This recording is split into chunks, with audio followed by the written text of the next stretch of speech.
कल हमारा पंचमी हो गया था। तो कुल कुल मिलाकर मिलाकर अगर अगर देखा देखा जाए जाए तो तो द्वितीया द्वितीया बहुव्रीहि, बहुव्रीहि, तृतीया तृतीया बहुव्रीहि, बहुव्रीहि, चतुर्थी चतुर्थी बहुव्रीहि बहुव्रीहि और और पंचमी पंचमी बहुव्रीहि। बहुव्रीहि। तो तो इस इस तरह तरह से से हमारे हमारे ये ये समास हो गए समास हैं। हो गए और हैं आज और हम आज षष्ठी हम बहुव्रीहि षष्ठी समास बहुव्रीहि का समास अध्ययन का अध्ययन करेंगे। करेंगे।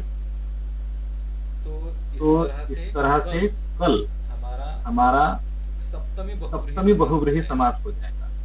तो तो इसका इसका मतलब मतलब ये ये है है कि कि हमारा हमारा बहुव्रीहि बहुव्रीहि समास समास इस इस कल कल के के पाठ पाठ तक तक संपूर्ण संपूर्ण समाप्त हो समाप्त हो जाएगा। जाएगा। हाँ। हाँ। तो तो षष्ठी बहुव्रीहि षष्ठी समास, बहुव्रीहि जब भी समास, अब जब बहुव्रीहि भी समास को हम बहुव्रीहि देखते समास को हैं हम देखते हैं तो इसमें तो षष्ठी इसमें बहुव्रीहि षष्ठी बहुव्रीहि सबसे ज्यादा देखने सबसे को ज्यादा मिलेगा। देखने को मिलेगा। यानी सबसे यानी अधिक यदि सबसे आपको अधिक बहुव्रीहि यदि आपको समास बहुव्रीहि समास देखने को मिलेंगे देखने को मिलेंगे तो वो यही है तो वो षष्ठी यही है बहुव्रीहि षष्ठी समास। बहुव्रीहि समास। यानी जब हम यानी जब हम विग्रह करते हैं विग्रह करते हैं तो तो यह विग्रह में शब्द यह शब्द को को हम षष्ठी हम विभक्ति षष्ठी विभक्ति से से सबसे ज्यादा सबसे देखते हैं। ज्यादा देखते हैं। बाकी द्वितीया बाकी तृतीया द्वितीया चतुर्थी तृतीया पंचमी चतुर्थी पंचमी ये भी ये बहु भी षष्ठी बहुव्रीहि षष्ठी है, बहुव्रीहि है, बहुव्रीहि बहुव्रीहि समास समास ही ही है, है, परंतु परंतु ये ये कम कम देखने देखने को को मिलता है। सबसे मिलता है, ज्यादा सबसे षष्ठी ज्यादा बहुव्रीहि। षष्ठी बहुव्रीहि। अरे देखो अरे मैंने स्क्रीन देखो शेयर मैंने ही स्क्रीन नहीं की। शेयर ही नहीं की।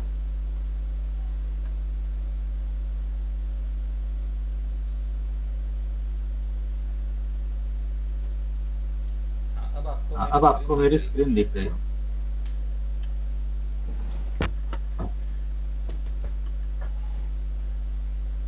तो तो शुरू शुरू करते षष्ठी हैं बहुव्रीहि षष्ठी समास को बहुव्रीहि समास समझना। को समझना। अब षष्ठी और षष्ठी बहुव्रीहि बहुव्रीहि समास को समास समझने के को क्रम में समझने के क्रम में देखेंगे सर्वप्रथम हम लक्षण देखेंगे उसका क्या लक्षण होता उसका है। क्या होता है। तो बहुत तो बहुत आसान सी बात आसान है सी बात है कि जब भी कि जब हमारे भी समाज हमारे के समाज के उत्तर उत्तर पद पद और और अन्य पद अन्य में पद में संबंध हो। संबंध हो। संबंध यानी संबंध यानी रिलेशन। अभी रिलेशन। रिलेशन अभी कई तरह रिलेशन का कई होता तरह है। का होता है। स्वस्वामी भाव, स्वस्वामी जन्य भाव, जनक जन्य भाव जनक भाव संबंध, संबंध, और भी दो तीन और भी तरह दो के तीन भाव तरह है। के भाव है। तो तो पजेशन होता है। पजेशन तो होता ये है। तो अगर ये आपको अगर उत्तर आपको पद और उत्तर अन्य पद पद और में अन्य पद देखने में को देखने मिलेगा को मिलेगा तो तो हमारा षष्ठी वह बहुव्रीहि षष्ठी समास है। बहुव्रीहि यानी समास है। षष्ठी यानी विभक्ति षष्ठी विभक्ति का सेंस का जहाँ पर सेंस हमें जहाँ पर मिलेगा, हमें मिलेगा, पजेशन का, पजेशन का, रिलेशन का, तो तो हमारा हमारा समास समास षष्ठी बहुव्रीहि षष्ठी समास बहुव्रीहि होगा। समास जैसे होगा। कि जैसे कि यहाँ मैंने यहाँ एक मैंने उदाहरण एक आप लोगों उदाहरण को आप दिया लोगों को है, दिया है, लंबोदरः लंबोदरः गणेशः। अब गणेशः। गणेश जी अब का गणेश नाम जी है का नाम है लंबोदर। लंबोदर। अब अब लंबोदर गणेश जी लंबोदर को क्यों गणेश जी को कहते हैं? क्यों कहते हैं? क्योंकि क्योंकि गणेश जी का जो का जो पेट है पेट है वो पेट वो बड़ा पेट है बड़ा है। उनके बाकी उनके शरीर बाकी की शरीर तुलना की में अगर तुलना में देखा अगर जाए देखा जाए तो मान तो लीजिए ये मान गणेश लीजिए ये जी है। गणेश जी है। मुझे मुझे इतना अच्छे से चित्र बनाते चित्र नहीं बनाते आएंगे नहीं लेकिन आएगा, आप समझ लेकिन आप लीजिए। समझ। तो इस तो समास इस में समास में लंब लंब ये ये हमारा हमारा पूर्व पद है पूर्व पद है और और उदर उदर ये ये हमारा हमारा उत्तर पद उत्तर पद है और और गणेश गणेश ये हमारा ये हमारा अन्य पद। अन्य पद है। तो तो अब अब बच्चों बच्चों मुझे मुझे देखिए, देखिए ये ये उदर उदर, उदर उदर शब्द शब्द का मतलब होता है पेट पेट। और और गणेश गणेश, इस इन दोनों में अगर जाए देखा जाए तो धिस तो उदर धिस उदर belongs to belongs Ganesh. To Ganesh. यानी ये यानी ये इन दोनों में संबंध है, पोजेशन है। Ganesh Ganesh possesses the the big big belly, वो वो बड़ा पेट। पेट। तो तो इन दोनों में पोजेशन है, है, संबंध है, रिलेशन है। तो यह समास षष्ठी बहुव्रीहि समास है और इसी वजह से आपको यहाँ यत् शब्द को षष्ठी विभक्ति देखने को मिल रही है। सर तो हाँ बोलो बेटा। सर एक और एग्जांपल के साथ में डिटेल में एक्सप्लेनेशन। चलो चलो तो हम और अन्य उदाहरणों की मदद से अभ्यास करते हैं। जैसे कि लंबोदर गणेश जी को हमने देखा, लेकिन गणेश जी का ही दूसरा एक नाम है वक्रतुंड। अब बच्चों मुझे बताओ इस समास में पूर्व पद क्या है? वक्र। उत्तर पद है तुंड। अब ये तुंड शब्द है ना, यह दरअसल मूलतः तुंडा ऐसा शब्द है, स्त्रीलिंग का शब्द है। और इसका मतलब होता है सूंड, रंग। और इसके पश्चात अब तुंडा स्त्रीलिंग है तो हमारा वक्र शब्द भी स्त्रीलिंग जाएगा। वक्र शब्दों को स्त्रीलिंग बनाने के लिए हम ताप प्रत्यय का प्रयोग करके वक्रा ऐसा, तो वक्रा तुंडा। और आगे यत् शब्द है और तत् शब्द है। तो तो अब ये जो यत शब्द है, यत शब्द को कौन सी विभक्ति लगानी? तो देखिए, ये गणेश और तुंडा इन दोनों में संबंध है। गणेश अब तुंडा को पजेस करते हैं। इन्हें वो जो टेढ़ी सूंड होती है, यानी आपने गणेश जी का चित्र देखा होगा, उसमें उनकी सूंड हमेशा हमें टेढ़ी देखने को मिलती। तो क्या बनाया?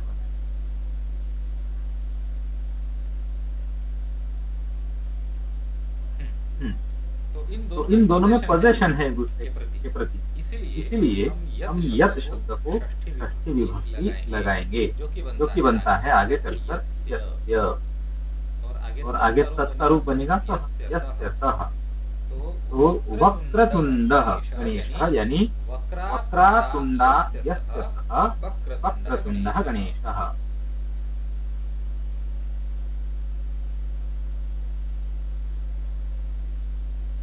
चलिए एक और उदाहरण देख लेते हैं। गणेश जी का एक और नाम है एकदंतः गणेश। तो पूर्व पद है एक, उत्तर पद है दंत। अब दंत शब्द का लिंग कौन सा है बच्चों?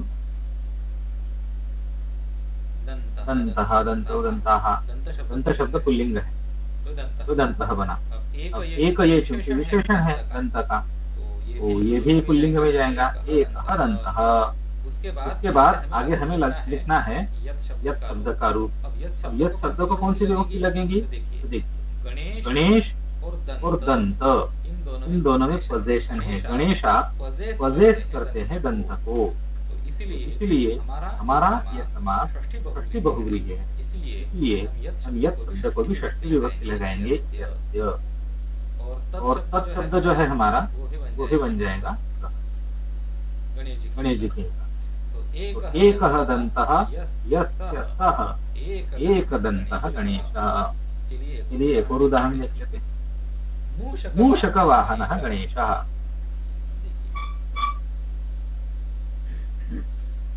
पूर्व पद क्या है बच्चों इस उदाहरण में? अब आप लोग मूषक।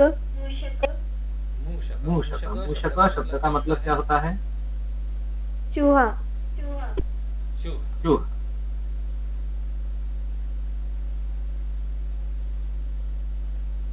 अब देखिए ये थोड़ा अलग तरह का उदाहरण है। वाहन शब्द का लिंग नपुंसक है, तो वाहनम, ये ऐसे लिखेंगे। परंतु मूषक शब्द ये विशेषण नहीं है बच्चों, ध्यान में रखना। वाहन शब्द तो नपुंसक है, लेकिन मूषक शब्द वाहन का विशेषण नहीं है। मूषक चूहा, चूहा पुल्लिंग होता है। तो ये एक एक्सेप्शनल केस है, मूषकः वाहनम। अब आगे देखिए यत और तत् को हम कैसे लिखते हैं? तो अब देखिए हमारा जो वाहन है किसका वाहन है? तो गणेश जी का। तो मैं आप लोगों को सिंपल सी ट्रिक बताता हूँ, एक बहुत आसान युक्ति बताता हूँ। इसको इंग्लिश में देखिए, रैट इज द व्हीकल। वाहन को इंग्लिश में क्या कहते हैं? व्हीकल कहते हैं, हम वाहन ही कहेंगे। वाहन और गणेश।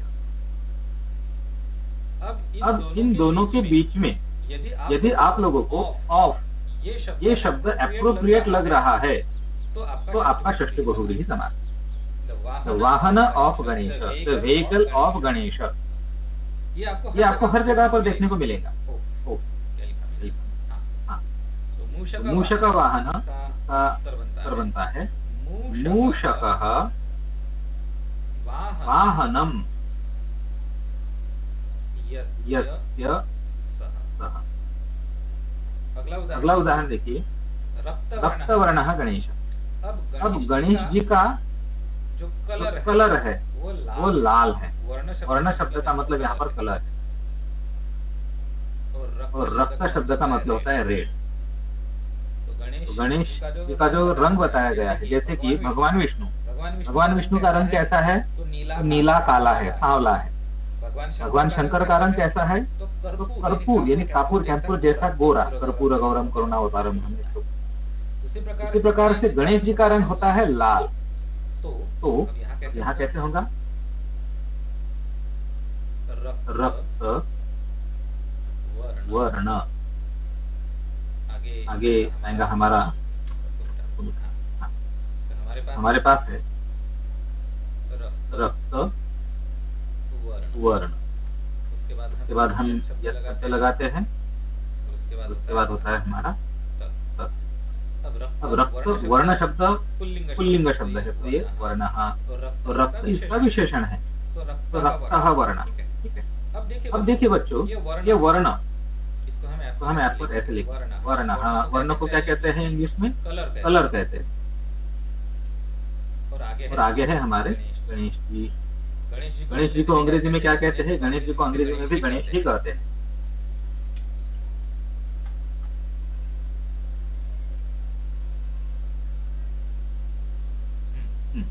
ये गणेश। अब इन दोनों के बीच में ऑफ, ये एप्रोप्रिएट है क्या? Colour of Ganesh is red. आप लोग बताओ मुझे। ऑफ के अलावा बाकी बाय और इन, ये वाले जो प्रीपोजिशन है बाकी विभक्तियों वाले, टू, ये एप्रोप्रिएट नहीं है। इनमें से सिर्फ ऑफ यही एप्रोप्रिएट हमें लगता है, सही लगता है। Isn't it? बच्चों जवाब दो।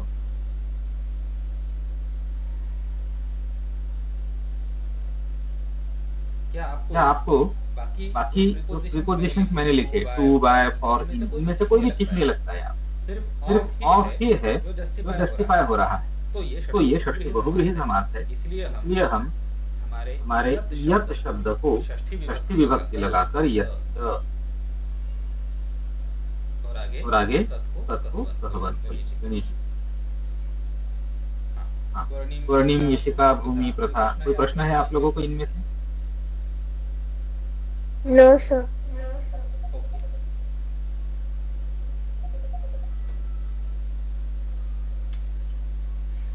अगला प्रश्न, चतुर्हस्तः गणेशः। इस उदाहरण में देखिए, इसमें हमारा पूर्व पद है चतुर, रहल, और आगे है हस्त।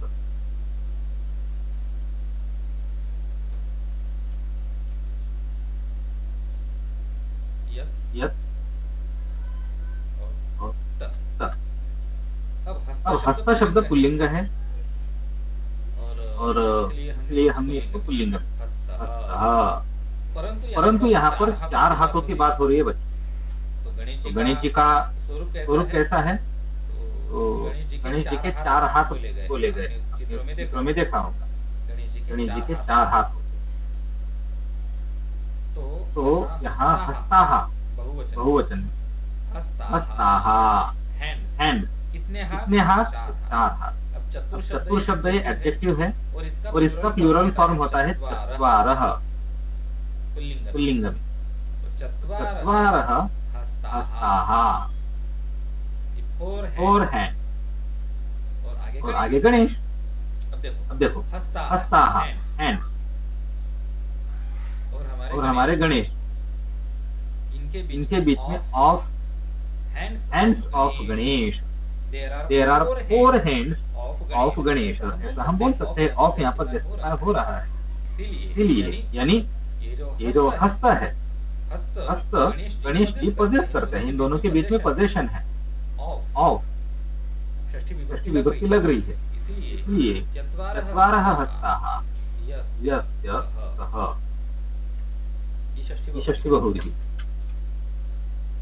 उसी प्रकार से चतुर्भुजः गणेश। अब यहाँ पर क्या है? चतुर, और ये मूल शब्द है भुजा। भुजा शब्द का मतलब होता है हाथ, हस्त शब्द का समानार्थी। अब चूंकि भुजा स्त्रीलिंग है, तो चतुर जो है ये भी स्त्रीलिंग में जाएगा। लेकिन यहाँ पर 4 भुजाओं की बात चल रही है, तो भुजा, भुजे, भुजाः बहुवचन। चतुर शब्द का स्त्रीलिंग में बहुवचन चतस्रः बनता है, चतस्रः भुजाः यस्य सः। यहाँ पर यस्य षष्ठी हमने क्यों की? तो भुजा और गणेश इन दोनों के बीच में पोजीशन।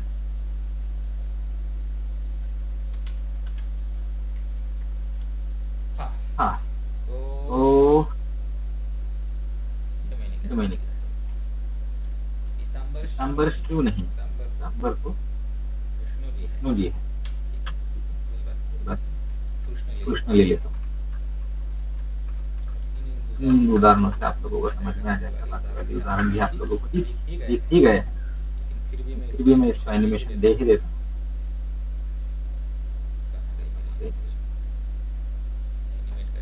हाँ,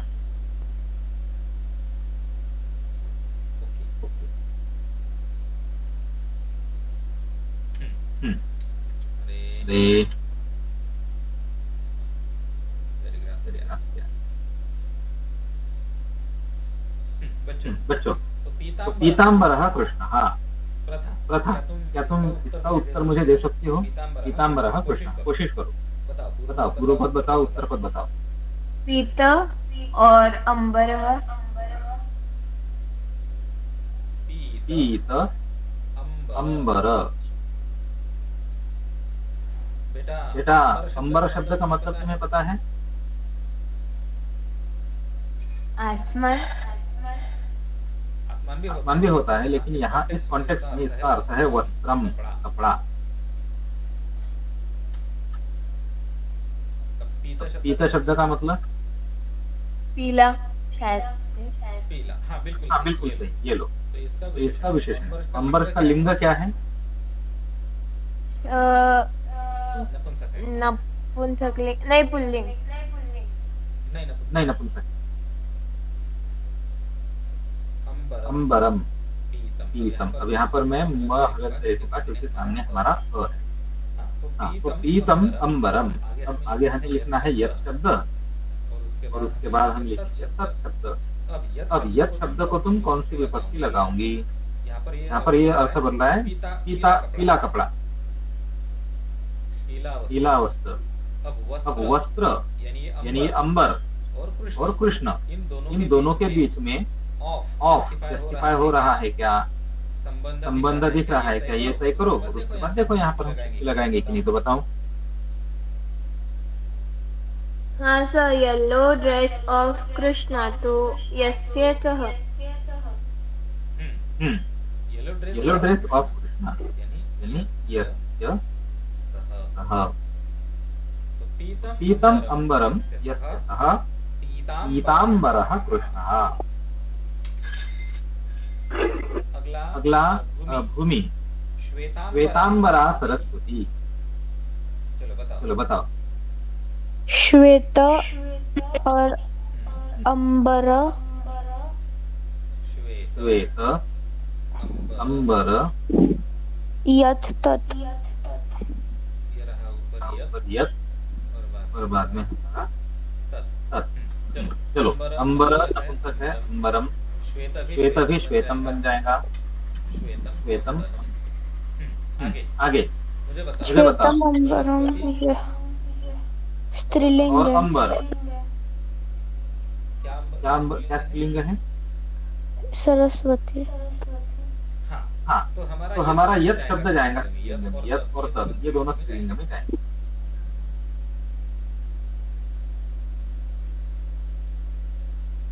याता, हाँ, या नहीं, या सा।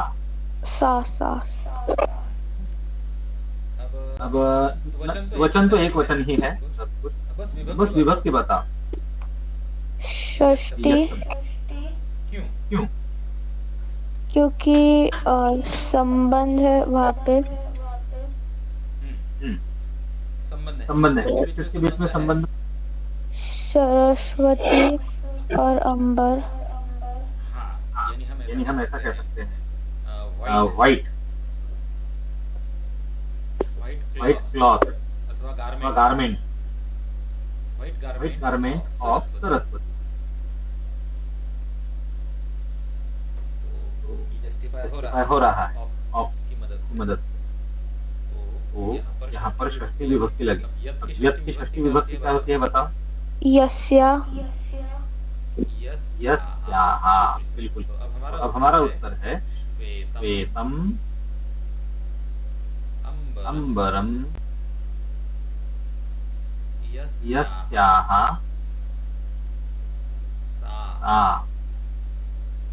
श्वेतम अंबरम यस्याः सा श्वेतांबरा सरस्वती।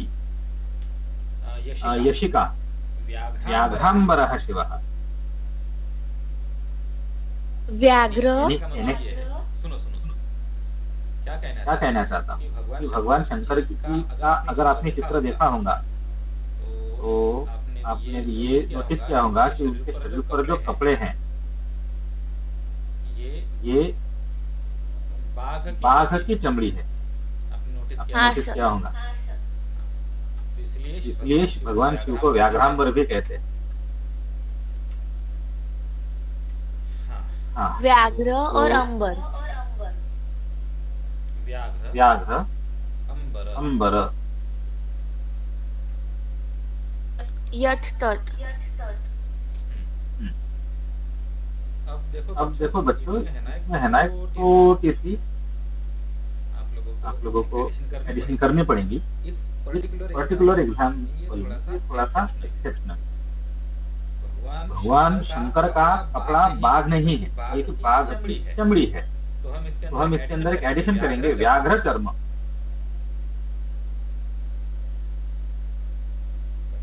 ये एडिशन मेरी तरफ से आप लोगों। ठीक, हम ऐसा लिखेंगे, व्याघ्र चर्म अंबरम। अब तुम्हें ये डिसाइड करना है क्या शब्द को। सर हाँ, अंबरम कौन सा लिंग आएगा?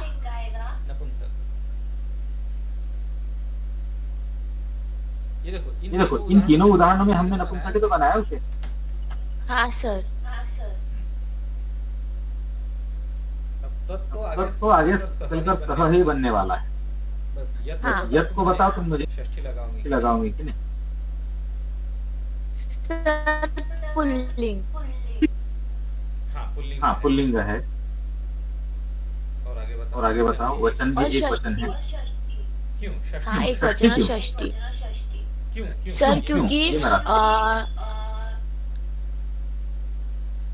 सर क्योंकि वो जो व्याघ्र की जो चमड़ी है उसका और शिव जी का संबंध है।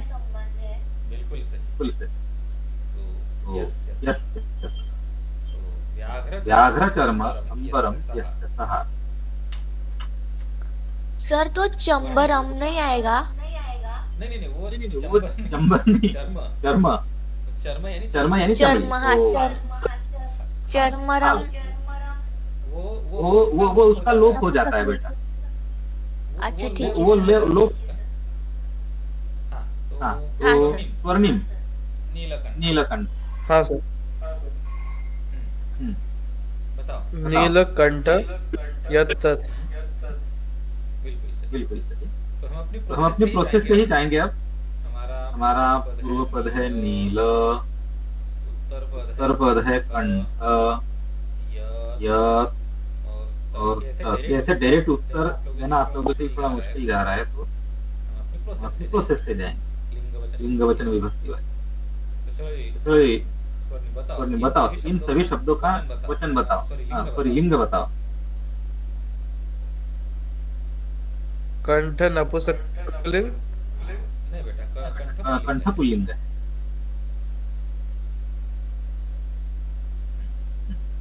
नील नील भी पुल्लिंग। नील। अब यत् तत् बताओ। पुल्लिंग। ये पुल्लिंग है।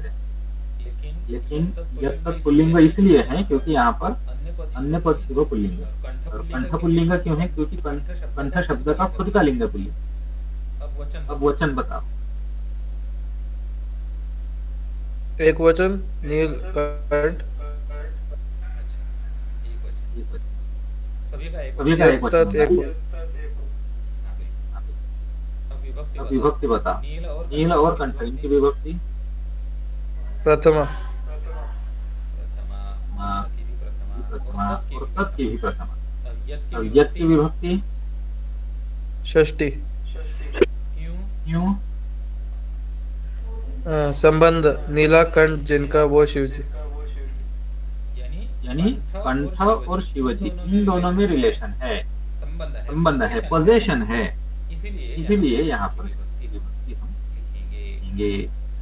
हाँ, अब मुझे चाहिए अंतिम उत्तरम, अंतिमम उत्तरम। चलो अब बताओ। नील शब्द पुल्लिंग एक वचन प्रथमा विभक्ति क्या है? नीलः। नीलः। कंठ शब्द पुल्लिंग एक वचन प्रथमा विभक्ति कंठः। कंठ। यत् शब्द पुल्लिंग एक वचन षष्ठी विभक्ति यस्य। यस्य। और आगे तत् शब्द पुल्लिंग एक वचन और प्रथमा विभक्ति क्या है? सः। किसी को कोई प्रश्न है बच्चों इस पूरी प्रक्रिया में? नहीं सर, नहीं है। समझ में आ गया ना? अच्छा क्या?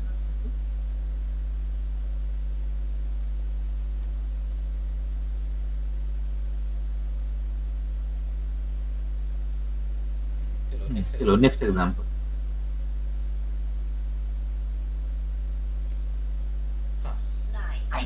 One, 9, 4, 2, 0, 3, 3. दादा थोडा कामात होतो मी, तुम्हाला 15 मिनिटांनी फोन लावतो.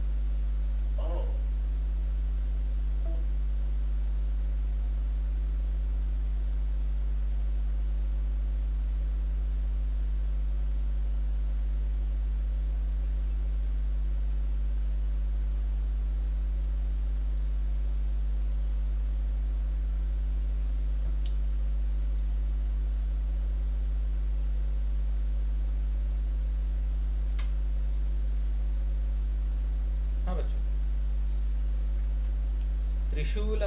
त्रिशूलहस्तः शिवः।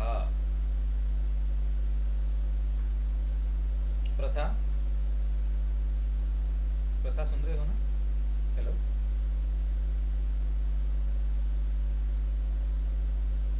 हाँ तो अगला उदाहरण है त्रिशूलहस्तः शिवः। प्रथा तुम्हारे लिए।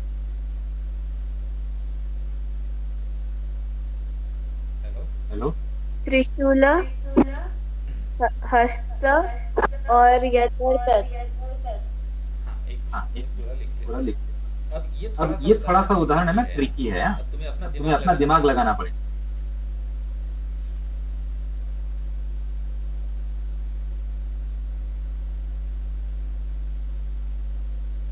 त्रिशूल, हस्त, उसके पश्चात यत् और तत्। हाँ, अब मेरे को बताओ। लिंग।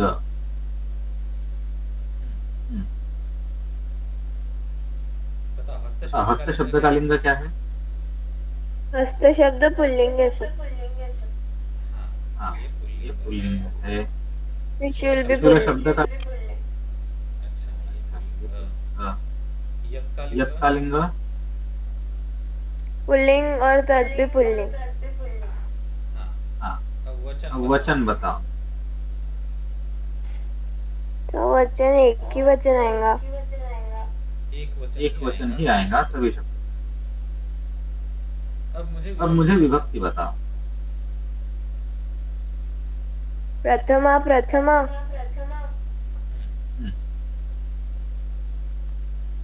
और तो यहाँ पे ऑफ का सेंटेंस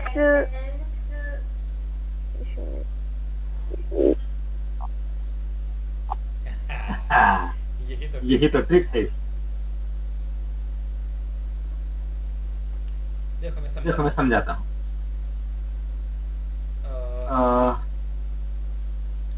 मान लीजिए कि ये भगवान शंकर है और उनके हाथ में त्रिशूल है। तो अब हम इसका वाक्य बनाएंगे। तो अब मुझे बताओ, ये हस्त और शिव इन दोनों में पोजीशन है कि नहीं, मुझे बताओ। Hand of Shiva. हाँ सर। तो यहाँ पर ऐसे ही तो होगा। तो यहाँ पर षष्ठी ही होंगी। लेकिन परेशानी कहाँ? परेशानी है इन दोनों में।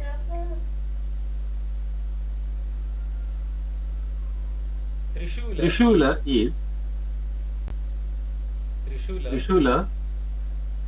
is in the hand of Shiva. ये जो इन है ना, तो इस वजह से ये प्रथमा में नहीं, ये ये सप्तमी में होगा। बस इतना फर्क है। समझ में आया? Okay sir. हाँ सर। चलो फिर से समझाता। देखो नीलकंठ में क्या था? W throat, W कंठ,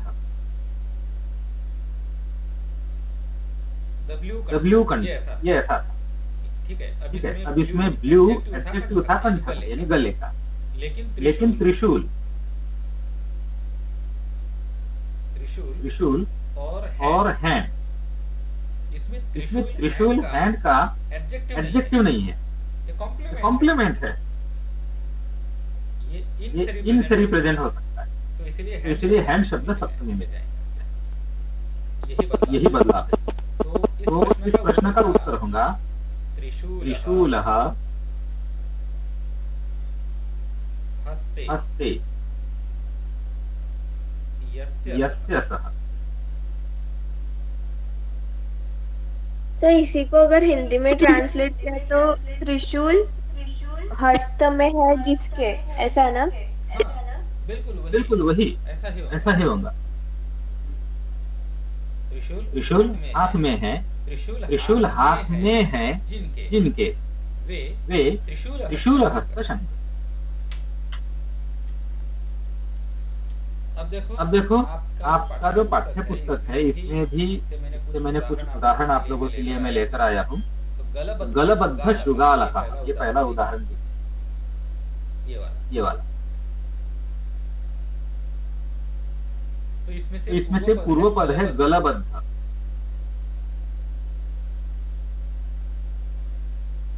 और उत्तर पद है शृगाल। अब आपको शृगाल इस शब्द को एक और प्रत्यय लगा हुआ मिलेगा, तो आप लोगों के यहाँ पर देख रहे हैं। तो ये जो क है ना, ये कप प्रत्यय है, जो कि एक स्वार्थी प्रत्यय है। स्वार्थी प्रत्यय मतलब सेल्फिश प्रत्यय, यानी इसका खुद का कोई मतलब नहीं है। ये जिस शब्द को लगा हुआ है, जैसे कि यहाँ पर शृगाल शब्द को लगा हुआ है, तो वो उसी को रिप्रेजेंट करता है। तो हमें इसको प्रक्रिया में लेने की आवश्यकता नहीं है। तो अब यहाँ पर शृगाल, आपको पाठ पढ़ा है। गलबद्ध का मतलब क्या है? गले में बंधा हुआ। शृगाल का विशेषण ही है यहाँ पर गलबद्ध। शृगाल पुल्लिंग है तो गलबद्ध भी पुल्लिंग है। और आगे यश शब्द और तत् शब्द। अब देखो शृगाल इस शब्द में और व्याघ्र इस शब्द में किस तरह का रिलेशन है, ये मुझे बता। रिलेशन तो है, ऑफ भी जस्टिफाई होता है, लेकिन अलग तरह से होता है। कि गले में बंधा है सियार यानी शृगाल, जिसके वह शेर। इसलिए यहाँ पर षष्ठी विभक्ति आएगा यस्य सः। देखिए सह व्याघ्र, बाघ। कौन सा बाघ? तो गले में बंधा है शृगाल, जिसके वह बाघ। अब आप चाहो तो गलबद्ध को और फर्दर समास स्प्लिट कर सकते हो। ये भी सप्तमी तत्पुरुष है, गले बद्ध। ये सप्तमी तत्पुरुष समास है। तत्पुरुष समास हम सीख चुके हैं। तो एक समास के अंदर 2-3 समास भी हो सकते हैं, ऐसा कोई जरूरी नहीं है। तो इसको मैंने एक ही साथ लिया, ये अलग भी हो सकता है। उसके बाद जम्बूक कृतोत्साह। अब यहाँ पर देखिए, पहले अगर देखा जाए तो जम्बुकेन कृतः, ये तृतीया तत्पुरुष समास है, जिसको मिलाकर जम्बुक कृत बनता है। अब आप लोगों को पुनः तृतीया तत्पुरुष समास सिखाने की आवश्यकता नहीं है। और उत्साह ये यहाँ का उत्तर पद है। देखिए उत्तर पद कौन सा? उत्साह। देखिए जम्बू का ये पूर्व पद है और कृत ये उत्तर पद है, लेकिन किस समास का? तो जम्बू का कृत इस तृतीया तत्पुरुष समास। अभी जम्बू का कृत पूर्णतः ये स्वयं पूर्व पद है और उत्साह ये शब्द उत्तर पद है, लेकिन किस समास का? तो बहुव्रीहि समास। अब देखिए अब यह शब्द और तत् शब्द, तो उत्साह ये पूर्व पद और कृत ये उत्तर पद, ये विशेषण विशेषण। किसका उत्साह? तो व्याघ्र उत्साही हो गया। तो जम्बू की वजह से व्याघ्र को उत्साह मिला ना, तो व्याघ्र और उत्साह इन दोनों शब्दों में रिलेशन है, इसलिए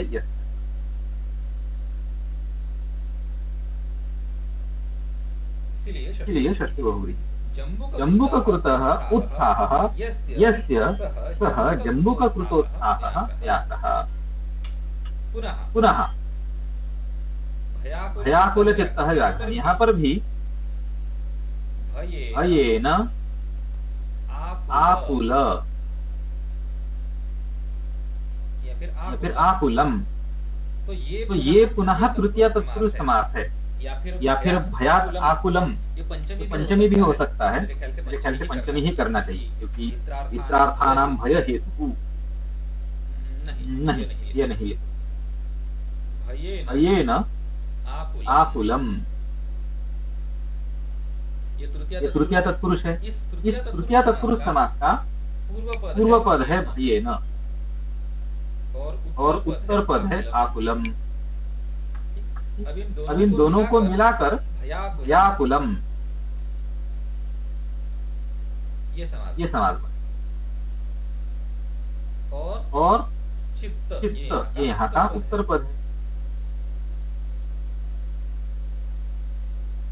यहाँ इन दोनों में से ये पूरा का पूरा एक शब्द पूर्व पद है और चित्त ये उत्तर पद है, लेकिन किस समास का? बहुव्रीहि समास। यहाँ पर यत् शब्द और तत् शब्द। अब देखो बच्चों, यहाँ पर चित्त और व्याघ्र। चित्त शब्द का मतलब होता है मन, माइंड।